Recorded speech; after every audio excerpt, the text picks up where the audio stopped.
なりほー。犬夜叉汎用の夜叉姫考察のキャラクエでーす。ついに犬夜叉と殺生丸の父で夜叉姫たちの祖父、謎多き人物の犬の大将が豆談義で紹介されました。しかしなんと説明文に気になる言葉があったんです。犬の大将の亡骸は灰になったと紹介されていたのです。そんなはずはないの一言に尽きるんですよね。わかる人にはわかってしまうこの話。この件でまた設定がおかしい。どういうことなんだといった声も少し上がっていましたので、今回は犬の大将がどんな人物なのか簡単に紹介しつつ、この灰になった件について深掘りしていきたいと思います。それではレッツやっしゃっこー。まず、犬の大将って誰やねんって思ってる方もいると思うので、犬の大将について簡単に紹介していきたいと思います。犬の大将っていうのはですね、アニメの声優さんは大塚明夫さんが担当されていて、さっきもさらっと言ったんですが、殺生丸と犬夜叉の父親で汎用の夜叉姫ではとわと刹那、諸刃の祖父であります。殺生丸と犬夜叉は異母兄弟で、殺生丸の母は名前は不明ですが、ご母堂様と呼ばれていて、ツインテール美魔女の妖怪です。犬夜叉の母はイザヨイ様、黒髪美人の人間です。奥様が2人いて子供も1人ずつ授かったということですね。殺生丸は妖怪で犬夜叉が汎用なのはお母さんが違うからなんです。そのため殺生丸と人間の輪の子供のとわと刹那は汎用ですが、犬夜叉と人間のカゴメとの間に生まれた諸刃は汎用でも四汎用と呼ばれていてクォーターになっています。原作アニメともに犬の大将の子供は殺生丸と犬夜叉の2人しか出てきていないのですが、汎用の夜叉姫では犬の大将にまつわる話がいくつか出てきて、謎の女ゼロも犬の大将に恋していたような雰囲気があったりしたので、この犬の大将モテモテだったのではと推測でき、そうするとこれからまだ知られざる他の子供が登場する可能性があるかもしれないですね。話が少し脱線しましたが、犬の大将は戦国時代よりも昔、西国を支配していた犬の大妖怪で、殺生丸からは父上、犬夜叉からは親父と呼ばれていて、本名は不明です。年齢も詳しくは分かっていませんが、妖霊星と一度戦っているので500年以上、さらにもっと長く生きていたと思われます。そんな犬の大将は殺生丸、ご母堂様同様、人間の姿と化け犬の姿へと変わることができるのですが、変化を解いた真の姿はかなり巨大だそうで、その真の化け犬姿は骨の姿でどんなだったのかを想像するほかありません。その骨の姿は鎧をまとい、とてつもない大きさで、あの世とこの世の境にある妖怪の墓場に今も存在しています。犬の大将はそれは有名な大妖怪で、妖怪の中でその名を知らない者はいないというくらいの人物です。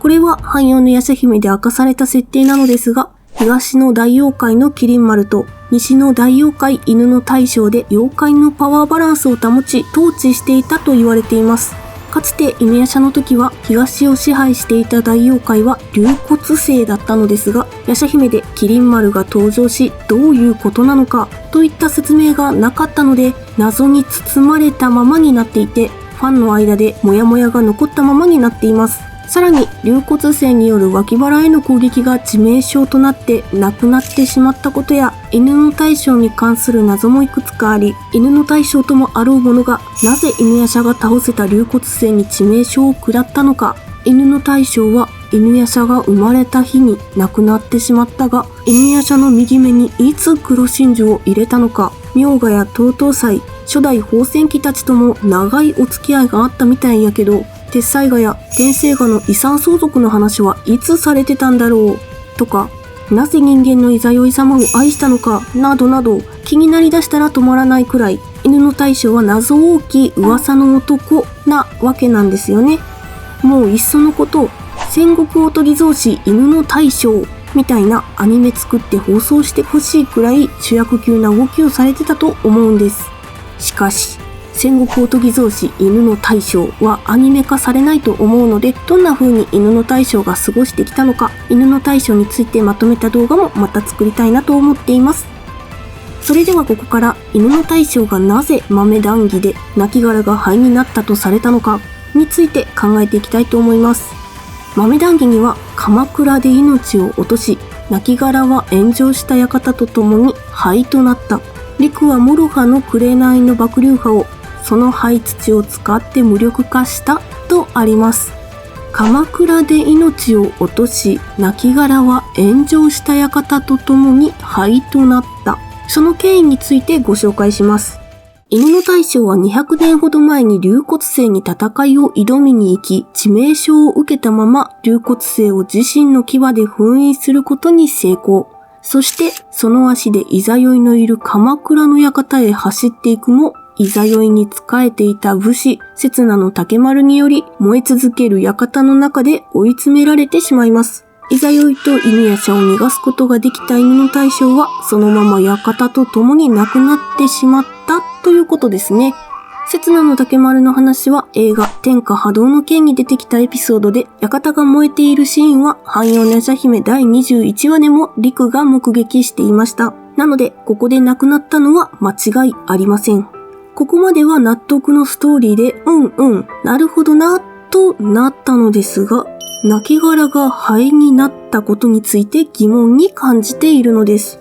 なぜなら、あの世とこの世の境にある妖怪の墓場に今も犬の大将の墓が存在しているからです。犬の大将の墓は犬の大将の骨なんです。原作2巻の133ページで鉄砕画を求めた殺生丸が犬夜叉から黒真珠を奪い、初めて黒真珠の中に行った時に飲み妖怪の明賀が父君自身の亡骸の中に収められたうんぬんかんぬんということをはっきりと言ってたんですよね。あの骨のことを父君自身の亡骸と言ってるんですね。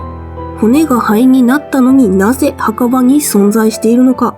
この亡骸は灰になった設定についてやはり疑問の声が上がっていて、亡骸は灰になってません。頼むから設定をちゃんとしてくれ。骨以外の肉などが灰になったのか？いつ鎌倉という設定が出てきたんだ？というせっかく謎に包まれた美男子の設定がやっと明かされる、やったーからのっていう微妙な気持ちになった方が多かったようです。何より綺麗に終わったはずの犬夜叉が朔の日の剣や金貨銀貨の剣などなど半妖の夜叉姫が始まって設定があやふやな感じになっていて、若干またかといった雰囲気になっていると思われます。それでは個人的な考察なのですが、犬の大将の位牌は200年以上経った今でも残っているということですよね。調べると人間の灰は50年から100年で溶けてなくなると言われているそうです。そう考えると犬の大将が豪華に焼かれて位牌になった後、灰が溶けずに残っていたのは妖怪の骨ってめっちゃ頑丈やったんやなってうなずけますよね。妖怪の墓場と言われるように、普通に考えて全ての妖怪が亡くなった後、妖怪の墓場に行くと思われます。ですが思い出してください。井戸のことを、飛来骨を、井戸の正式名称は骨食いの井戸です。飛来骨の素材は妖怪の骨です。ということは現世に妖怪の骨は残るということなんですよね。以上の点から間違いなく現世に骨が残るということで、妖怪の墓場に犬の大将の骨が全て行ったわけではなかったのではないかと考察します。なので現世に骨の一部が残る可能性があるのではないでしょうか。一部が現世に残った説です。もしかすると犬の大将が自分の意思で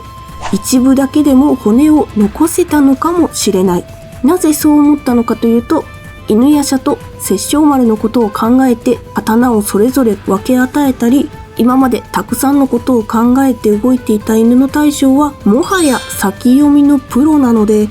骨の一部を残して夜叉姫たち孫の代までのことも先読みして自身の灰を残しておけば何か子孫に役に立つのかなとすでに考えていたのかもしれないですね。もう一つの説として